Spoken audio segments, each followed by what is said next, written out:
I have been wanting to talk about this topic for a while now. So I titled this Don't Compare um, and Developmental Milestones because as a parent, we compare our kids' development to other kids that we see in person, relatives, cousins that are close in age on Facebook or Instagram, any sort of social media platform. People will provide unsolicited advice sometimes when they feel like your child might be developing a little bit behind the norm. And so I've been wanting to talk about this for a long time because, hey sis, thanks for watching. If you're watching live, say hey in the comments. This is a topic that is hard to talk about because it's a hot button issue. It's something that's very personal to a lot of people. It's very personal to me, which is why I haven't talked about it yet. But I think that, I try to be an open book as much as possible because there are so many lessons that can be learned and it can be so helpful to other people. Like talking about your experience with something can be bring insight and healing or so many things to other people. You just never know who it might help. So I'm talking about it. Um, but I'm going to share my experience with our children. Again, every person, every kid is different. So I'm not giving any expert advice. I just want to talk about my experience. But first off, if you get anything from this video, it is try so hard. Do not compare to others because that just makes it so much worse on yourself, because then you start to get anxious and worried. And sometimes, we self diagnose things that we don't even need to be worrying about and just adds to the stress. So don't do that. And I know it's hard because I do it too, but try not to do that. So, okay, so here's what I'm going to talk about. First off, we have three kids, if you're not aware. Ellie is 5, Phoenix is 4, and Jack just turned 1. So we have experienced developmental delays or milestone delays or that, turned into other diagnosis with Ellie, the 5-year-old, and also a little bit of delays with Jack, with the 1-year-old. So I want to talk about our story with Ellie first, and this is probably going to be a long video, so sorry in advance. I'm just going to be speaking my mind and my heart. So if you don't want to watch the whole thing, that's totally on you. So when Ellie was a baby, she started walking late. I think that she was about 17 months ish, which is definitely behind the curve. And our doctor started to, be worried about it. I think at like 15 months, she was like, okay, she's still not walking. Like, she should be walking by now. Um, but again, every kid is different, and not every concern doesn't mean you should be alarmed. But it doesn't hurt to check. It doesn't hurt to ask experts, doctors, ask for referrals. It doesn't hurt to ask because, worst case, you can get them evaluated or checked, and maybe it's nothing to be worried about, but it gives you a peace of mind. So that's definitely another advice, is like, it doesn't hurt to just check and ask. So if you're feeling concerned because you feel like, you have the Milestone app on your phone or whatever, you're given all the details from your doctor and you're noticing things that aren't happening that should be happening and you're concerned, then there are some free resources available. I'll mention them again at the end, but every state has free resources. In Ohio, the biggest one is called Help Me Grow, and it is a fully state funded program. You don't have to qualify, you automatically qualify for it for free. So that's early intervention from ages 0 to 3. So if you are concerned before they're 3 years old, you can ask your doctor to give you a referral to Help Me Grow, or you can even just Google Help Me Grow Ohio, get a phone number, and give yourself, call in, and they'll put in the referral. You don't need to come from a doctor. You can literally just call yourself. And then once they age out of the Help Me Grow program, Help Me Grow can link up with school districts or a preschool in your school district for free, which is an inclusion program, which Ellie did 2 years of in Canal when we lived in Canal. And it was totally free, and she received all of her help for anything that she was behind in or struggling with. She received speech therapy, and was in a inclusion program classroom, which what that means is it was a peer model program. So there were typically developing children and then children who were delayed in some sort of something. And so it was like a half and half classroom. So half of the kids developed typically and were peer models so that the children that did have delays could watch and model their behavior, and hopefully the goal is to catch up, on things that they're behind with. So it's a great program. Lots of school districts have these.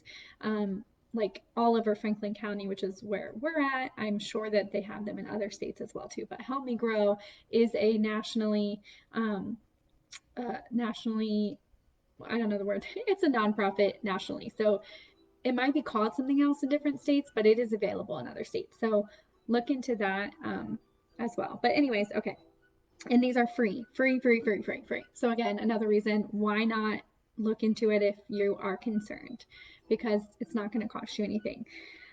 So my phone's ringing. I'm going to ignore that. Anyways, okay. So I did want to talk about that before I forgot, but I'll try to mention that at the end again. So with Ellie, she was walking late. She was about 17 months, and then she was delayed in her speech. So typically, I think that the norm is kids are supposed to start speaking and be able to do like 2 to 3 word sentences by or around 2. So like, mommy up, or eat more, or food please. Those would be considered sentences for a 2-year-old. And so by the time that Ellie was 2, that was not happening. She was saying a few words, like single words at a time. So she would say, "Oh, you were calling me, babe?" Yes, this is why. I just said my phone's ringing and I'm ignoring it. Sorry. So she would say, like, she was able to communicate what she wanted, because as parents, you start to pick up on their cues, even if they're not verbal, even if they're not saying the words, like if she would point to something and say, like point to it something, okay, obviously you want that. So I'd say, do you want that? And she'd say yes. So then she was able to get what she wanted and communicate without actually forming the words.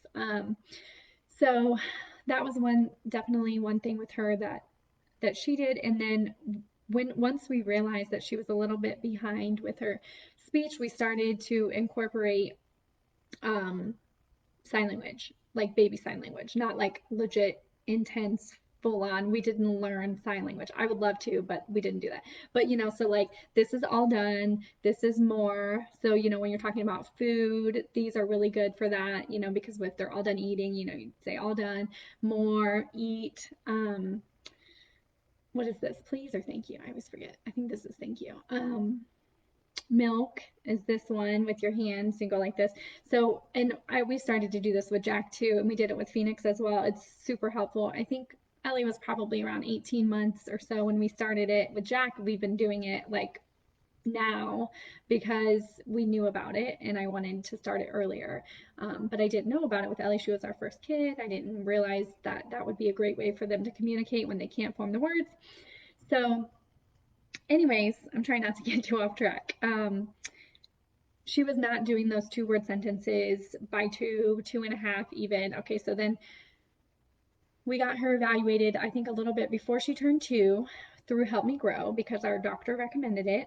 And so, and again, this wasn't because we felt pressured to do it. We started to see the concerns too. Like if you feel like they're fine and other people are concerned, but your doctor's not concerned and you're not concerned, then don't add that extra stress on yourself. But we started to see those things too. So we got her evaluated through Help Me Grow, and she actually did not qualify for services at first. They told us, well, she is delayed in these areas, and I don't remember which ones they were, but she is delayed, but she's not delayed enough to get free services. So you can basically get her reevaluated again later if you're still concerned, but as of right now, we're not concerned. So I was like, great, perfect. I stopped worrying about it. I was like, look, we got her evaluated. We did what we were supposed to do. She's not that behind. Like, leave us alone. And when I say leave us alone, no, I just mean like, that's how I was feeling when people would mention it. Like, and I love my family, specifically family, only because they were the ones closest to us and would be the ones to say something. But like, especially my grandma, I love my grandma. Um, she would say, well, isn't she talking yet? She should be talking yet, or she should be talking already. Can't she do this? And it's like it would come across to me, I would feel it like a personal attack, because I'm like, well, okay, but she doesn't. So, like, leave her alone. We've already gotten her evaluated. She doesn't qualify for services. And I hope I don't cry. I literally feel tears coming on. Oh my gosh. Okay. Anyway, so I'm confrontational, if you don't know that about me. So after we got her evaluated and she didn't qualify for services and people in our family kept mentioning it, I would kind of be like, okay, like, yes, I understand you feel like she should be talking, but like, we got her checked out. She's fine. Like, leave her alone. It'll be okay. And so I stopped worrying about it because I felt like we did what we were supposed to do and she didn't qualify for services, so I shouldn't worry about it anymore. And then right before her third birthday, she had a doctor's appointment or something, and her doctor mentioned it again, like, how's she doing? And she had made some progress in those areas, but she definitely was still showing delays. And so she's like, well, it doesn't hurt to get her reevaluated because it is free up until 3 years old. So that's what we did. We had her reevaluated again with Help Me Grow. And this time she qualified for services, but it was right before she turned 3. So I think it was like her birthday's at the end of May. And so it was probably like March or April. So she qualified. So we were like, yay, we can get her services for free. And then she aged out of the program. So she basically received speech therapy through Help Me Grow like twice. And before COVID, which it stinks now, things are different. But before, I feel like this is really dark on my computer, and I'm hoping that it's not this dark for you, but it looks really dark. But anyways, before COVID, they would come to your house to do the therapies, which was amazing for us because we had Phoenix as well. And so it was just so much easier because I'm like, oh, I don't have to cart both of the kids. They're only a year apart, so it was like two little kids to go to a doctor's office and have them do it, blah, blah, blah. So they came to us, which was really nice. So we did a couple sessions with Help Me Grow, and then she turned 3, so she aged out of their program. But then they linked us up with these preschool in the Canal Winchester School District, and then they had the school district do their own evaluation as well, just to make sure that she qualified for their program. And I mean, odds are if they qualify for the Help Me Grow program, they're going to usually qualify for the school district program as well. And so she ended up going to the preschool there and did 2 full years and loved it. I loved it. She loved it. I loved the teachers, everything about it. Like, seriously, she made huge strides in that first year. Like, it was night and day difference to not only her development, but she would have a lot of meltdowns and like specific things would trigger her to have full on meltdowns. And when you are barely communicating, which at that point she was just turned 3 and went that fall to the preschool. She had just turned 3 and she really wasn't talking much. So a lot of things were still like she did this babble, which I don't know how to explain it. That's the best word I can come up with. It's basically like a baby's babble, like blah blah goo goo gaga, whatever. That's a really bad example, but it would be a babble. So it would be almost like she would try to say something and that's what would come out. And so then, as she got older, you could say, like, try again. Those weren't words, which was something I learned from the preschool and from the speech pathologist there to say those things. And she, as she got older, would be able to pause and think about it, and then the second time she would talk, it would be clear. Or sometimes it would be like a babble, and then the last word would be clear. It would be like blah blah blah blah blah car, and so like it's so hard to explain. It's almost like her brain wasn't catching up to what she was trying to say fast enough. I'm not really sure how to explain it. That's the best way I can explain it.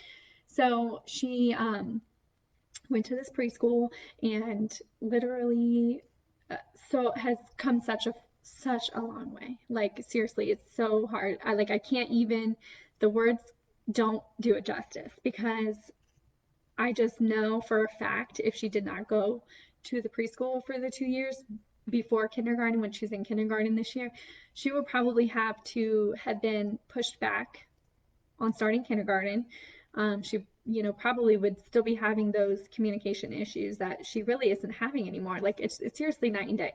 But I remember I did write something down that I wanted to remember to say, because it was just one of those things that as a mom, it was like really hard for me. And I remember thinking when she was a baby and like, 18 months, 2 years old, and then 3 years old, like, oh, I can't wait for her, to say, I love you. Like, that's something that was really, I was excited about as a mom, like you talk to your kids and you tell them how you feel and you say you love you, I love you. And like most kids around 2 would say it right back, and they would be able to repeat that.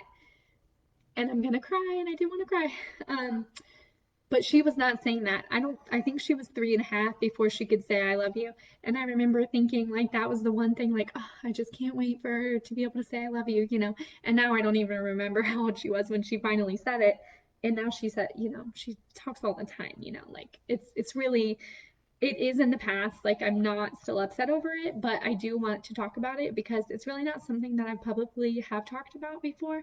And I think it's important that a lot of us do deal with our kids, and it's not something that's talked about a lot. So anyways, I don't remember where I was going with that. Yeah, Taryn, well, you're not alone. There are definitely a lot of us going through it, and that's why I wanted to talk about it. Um, So, no, okay, so back to Ellie. So she started to do great. First year made huge progress. Second year made even more huge progress. Not only was her communication getting better, but then her um, quirks, as you will, is what, we kind of refer to them as, like her triggers that would cause a meltdown started to get smaller and smaller and smaller. And I think that her age helped. The older you get, the more you understand, and you kind of figure out how to, once you know how to communicate, how to talk about things without everything being a meltdown. But when she was like 3, even to 4 probably, she would have just these meltdown moments that would be triggered by something very small that like a typically developing child wouldn't even care about. Like, for example, most kids don't like the automatic flushers, but this is just the first thing that comes to mind. I really should have written more of these down over the years, but I've forgotten them over time. But anyways, we would be out in public, and we would, potty training, first of all, took forever. Oh, for someone with developmental delays, whew, I think we potty trained for like 3 years, legit, maybe 2.5, like a long time, long, long, long time. It was always a struggle. But finally, she's been past that since about 4.5, maybe. She was probably still having accidents occasionally through 4.5, but I mean, she was a solid 4 before it was like no longer an issue. But anyways, we would be in public and we would go to use the bathroom, and it would be an automatic flusher. And the first time I did that, I learned, and didn't let it happen again. But if someone else would take her, it would be a problem. So an automatic flusher on the toilet. So like they always go off before you're ready. So like you're like not even lifting up, right? So she's like barely getting up off the toilet, and it would go and like be loud and terrifying to her. So she would immediately freak out, scream bloody murder, jumping off of the toilet, won't calm down, won't let you put her pants back on, like will not, just like losing her ever loving mind. And so I noticed, like, okay, that's a problem for her. And I think a lot of kids might be worried by or worried, bothered by this too. Like, I think this is a normal thing for kids not to like, is that like loud automatic flushing sound because they're not prepared for it. But I think at her age and the issue with it was a little bit more of an issue, like because of her age. Like, I'm trying to, how do I explain that? I don't know. Hopefully you get what I'm saying. Um, Whereas like Phoenix at her age wouldn't have cared anymore, but Phoenix at 2 would have cared, but Phoenix at 3.5, 4 wouldn't have cared, you know. And she did. It was still a meltdown situation. So I learned to take a piece of toilet paper and like rip it off and fold it over the sensor on the toilet before I sat her down on it. And that helped because then it didn't automatically flush. So then I could warn her and say, you know, when she was done, like the flush is going to be loud. We're going to turn it off now, and or it's going to go off now, and she would be prepared, and she would be so much better with it because she knew what to expect, and she wasn't like totally caught off guard by it, and it wasn't like, it was just, it's such a smoother process because she knew what to expect. So anyways, that was one of the things that would be a trigger for her. Loud noises, unexpected loud noises. Like, she was terrified of fireworks for a long time. She actually does like them now. But just new experiences, transitions into things, like a transition from like playing with toys to it's time to eat, for example. That's a transition. So like, she does not transition well now. So much better. Again, night and day. She's come a long, long, long way. But like 3-year-old Ellie, you couldn't just say, okay, we're done playing with toys. It's time to eat now. Like, no, that would cause a huge meltdown. That would literally end her world. Like, in that moment, it's she's done. Like, just call it a day, give up, because there's no point of even trying, for real. So what I've learned through the preschool and over time with how, you know, she reacts to things is like, she needs to have a warning. She needs to know ahead of time what's happening.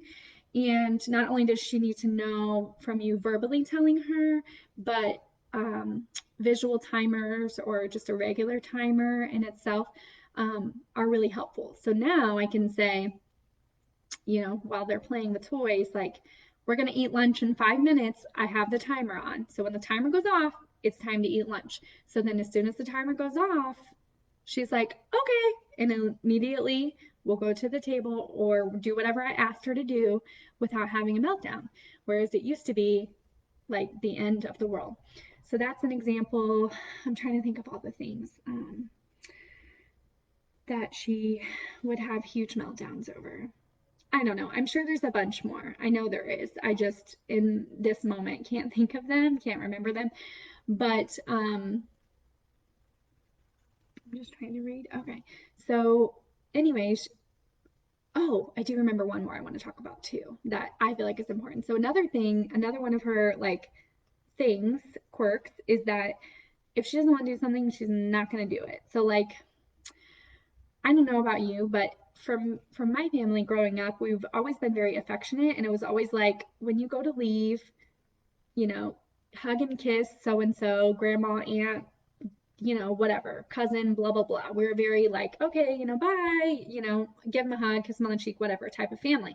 And so that's how we were raised, and that's still the expectation. And that's really hard for her because she doesn't want to do it. And so we would have a lot of family members kind of want to force her to give them a hug because they want to leave, and that would cause a meltdown because she's like not responding, or you know, not wanting to do it. And then it'd be like, well, come on, you know, Ellie, give me a hug, and like would turn into this thing. And it's like, I've learned over time to just tell them, like, I'm not going to force her to hug you. I'm sorry. She doesn't want to hug you.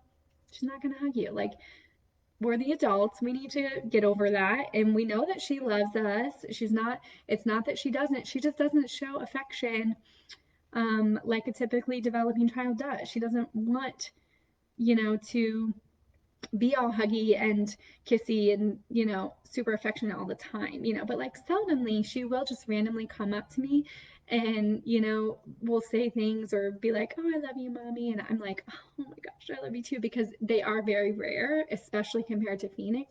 Phoenix is literally the most affectionate child. Like, it's too much. Like, I'm like, get away from me, like get off of me. He wants to like be on my body all the time. He wants to tell me he loves me and give me kisses like 100,000 times a day. And although I appreciate it, sometimes I'm like, dude, like get away from me. Like, so they're polar opposites when it comes to affection for sure.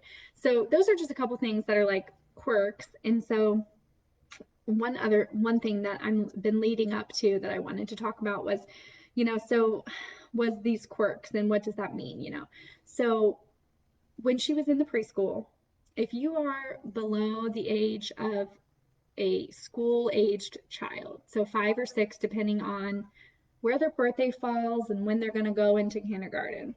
But if you're in the preschool age or younger, like with, I forget what it's called with Help Me Grow. But basically, okay, so once you're in preschool, through the school district, she was in preschool, so she was in the actual school district. It wasn't like a private preschool. She had to be, once she got evaluated, she had to be given an IEP, which if you are not familiar with what that means, it stands for Individualized Education Plan, and it is for any sort of student that has they're going to have any sort of need outside of a typical classroom. So like, maybe it takes them longer to perform tasks that are asked of them, tests, assignments, whatever. Depending on the age too, that can change a lot of things. Maybe they get overwhelmed by situations and they need to be able to take a break and calm down before they can go on to the next activity. Maybe it is a behavioral thing. Maybe it is a diagnosis of some sort. It could be literally like a million different things for someone to need an IEP. It's so many different reasons and it's not bad. But before you go through that process, you have this negative, like as the person, as the parent, you have this negative like mindset. You think, oh, like something's wrong with my kid, like people are gonna treat her differently, people are gonna be mean to her. Like these are all thoughts internally. These aren't things that actually happen. These are my train of thought and my um just insecurities, my thoughts of like things that are gonna happen because of my own thinking. And we just need to get over that. But anyways, so where was I going with this? Oh, I remember. Okay. So preschool age, starting with preschool age and then going on through schooling, it's called an IEP. And if you're below school aged, like elementary school age, if you're below that 5 or 6 age, you have to have a reason to have an IEP. So you can have a general reason, and it can be, Ellie's was always just called developmental delay. Oh, and I had her first IEP meeting this morning on Zoom with the new school district that we moved to. So this is kind of where this has all been stemming from. I've been wanting to talk about it for a long time, but because I had that today, I was like, I just need to talk about it while it's all fresh in my mind. So that's why I'm talking about it. But so the term developmental delay was always what was used. So, if someone noticed something was weird about her, which I'm using air quotes because it shouldn't be that people even care or should that people say things. People shouldn't even say anything, but people do.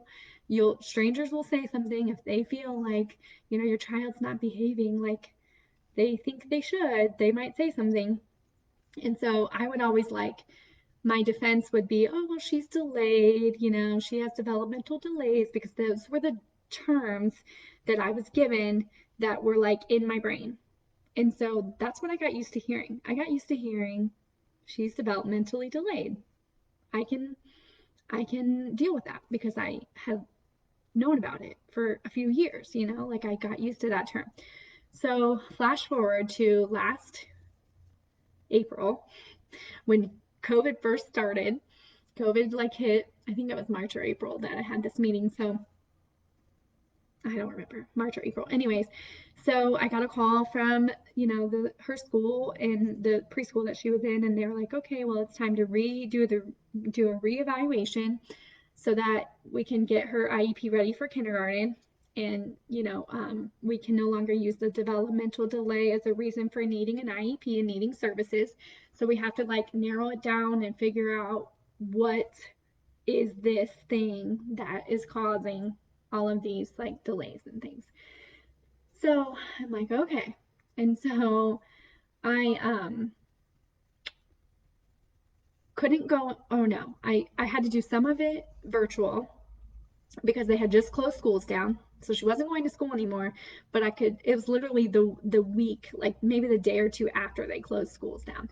They called and they said she can come in to meet with a couple of the people, an occupational therapist and a speech therapist, and do that part of the evaluation because they didn't get to it before school closed because they thought they had all this time right before the end of the school year, and then school closed. So they're like, called me and they're like, okay, well, if you can bring her in, we'll do this here before they closed. Like students weren't there yet, but the teachers were still in school.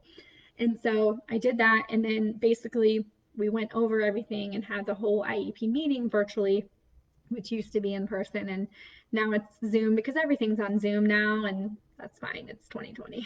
So then I had this meeting with them, and they had brought up autism, and that was the first time that I heard that word. Not heard the word. I knew the word. That sounded wrong. I knew what it meant. This is the first time that anyone had ever suggested it being something that Ellie had, or, and so I was really upset. I was really upset. I was so mad because in my mind, I'm like, she's developmentally delayed. What do you mean autism? Like, what do you mean? And so, they told me that they had, what's the word? They had thought this was going to go the direction that it was going, but before they did all the evaluations, but they wanted, we would touch base more about it during the meeting after the results basically, were totaled up and figured out, and I had to answer all these questions and, all these things. And the end result was, yes, we think that she is highly functioning on the spectrum, because now it's on the spectrum. It's not autism, it's on the spectrum. So we think that she is high functioning, but on the spectrum. And so at first not only was I upset, but I was mad because I was like, only seeing all of this progress that she had made. I was seeing like so many things, so many great things that has happened with her communication, her ways to, like self, what's the word? Calm down, like to process things herself and to all the issues that we were having were like so few and far between anymore, So this was just a few months ago. And I'm like, she's not, like, what do you mean? Like, I literally had never crossed my mind that she would be on the spectrum. And so I was just mad, like, just being honest, I was just upset and mad, and I kind of was in denial a little bit at first, and then they told me, this, I think before we met on the meeting, which was probably a good idea because it gave me time to like process it and do my research and, not react out of emotions when I met with them, which was good because I probably would have just cried the whole time, which I think I cried anyway because I always cry during the IEP meetings. So if you're an IEP parent, let me know I'm not alone. But I actually didn't cry at today's IEP meeting on Zoom, so I was super proud of myself because it's the first time ever that I haven't cried. So anyways, so that ended up being the diagnosis, and that is what her reason for having an IEP now for kindergarten is. And at first I was like, I was in denial and I didn't want to admit it because I felt like it was putting this target on her. I felt like if you're, in your 30s or older, when we were in school, when we were in junior high, high school, whatever, if there was anyone with special needs, they were basically sent to an MRDD room. And I don't even think that term's used anymore, but that's, in my mind, that's what I was thinking. I was thinking she's going to be excluded, she's going to be targeted, people are going to be mean to her. And I was like, I don't want that.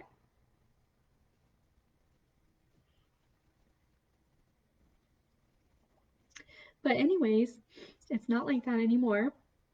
Luckily, there has been so many great things that have happened in the school system to include kids that are not developing typically. All right, I'm trying to stop crying so I can keep talking.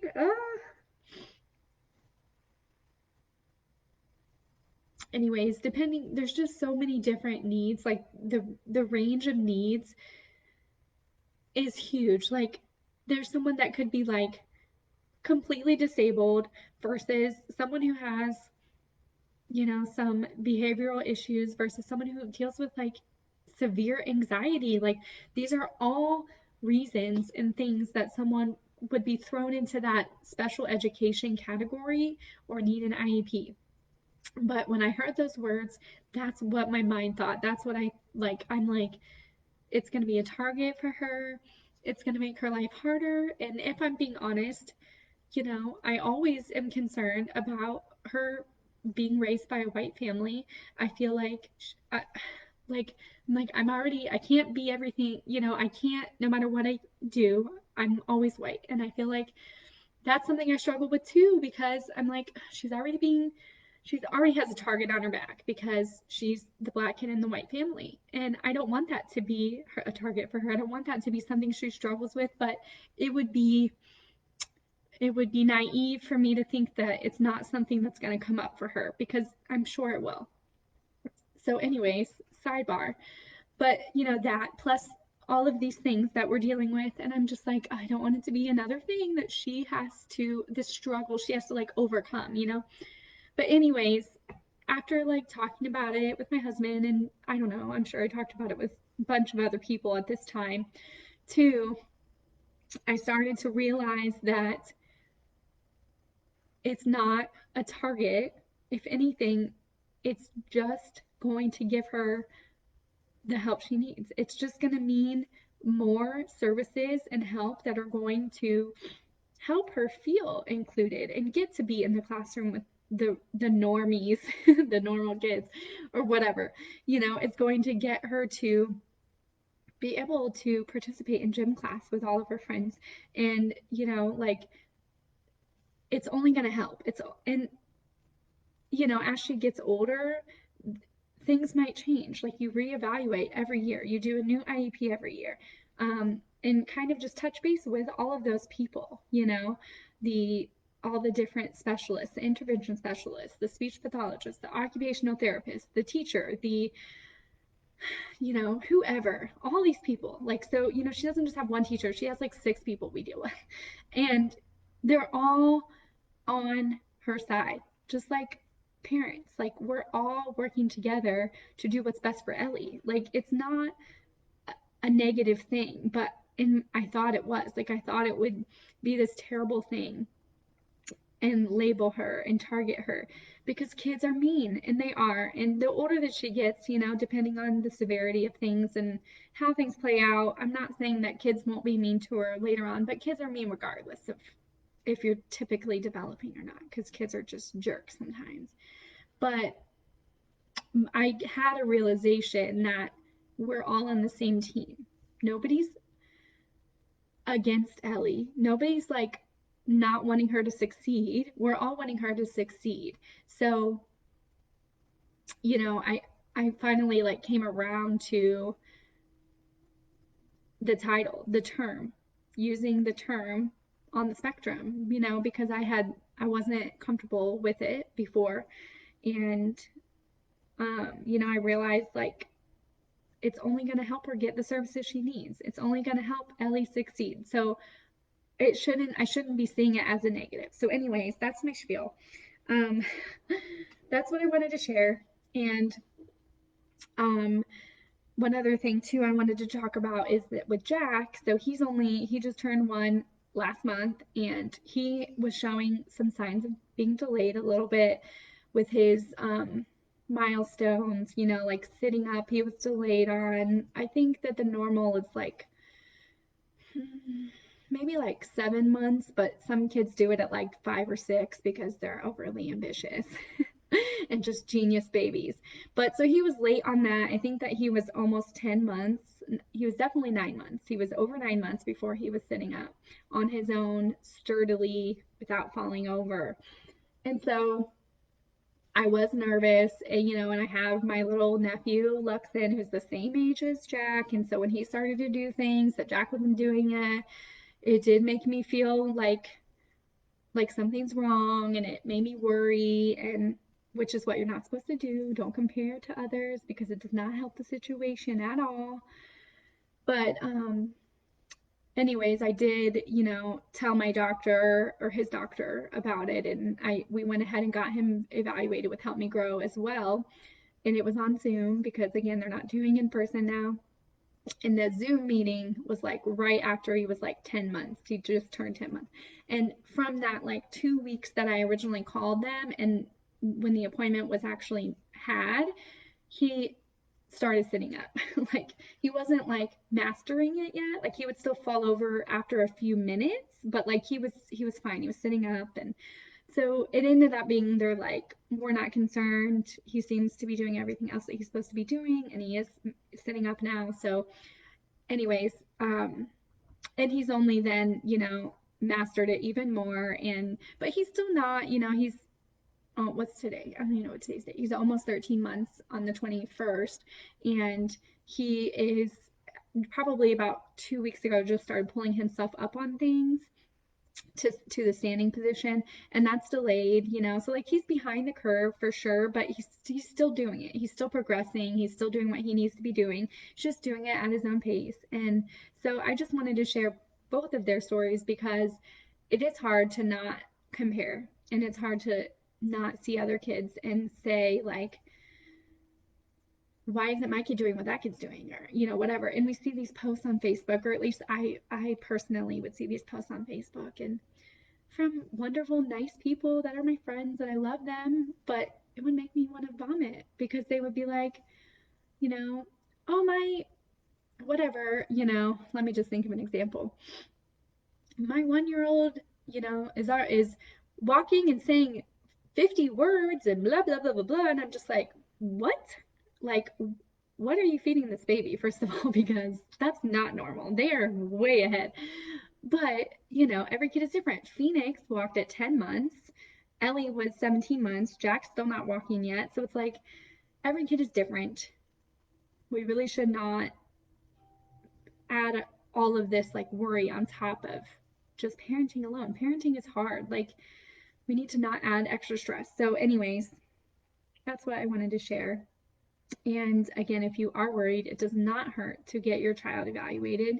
Um, I mentioned it in the beginning, but I'll mention it again. Help Me Grow is a free service in Ohio, and I know that it's offered in other states too. And it is free intervention from ages 0 to 3 years old, and they will give you all the help that you need. And like, it's free. So I just wanted to share that. So I'm just reading your comment, Danny.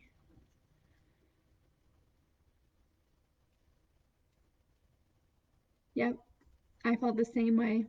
Like, exactly. Like, you're just afraid because it's different. If you're not used to it yet and you've never been through the process, it's scary. But all new things are scary, right? Like, anything new that we do is scary. And the more we do it and the more we familiarize ourselves with it, it's not scary anymore.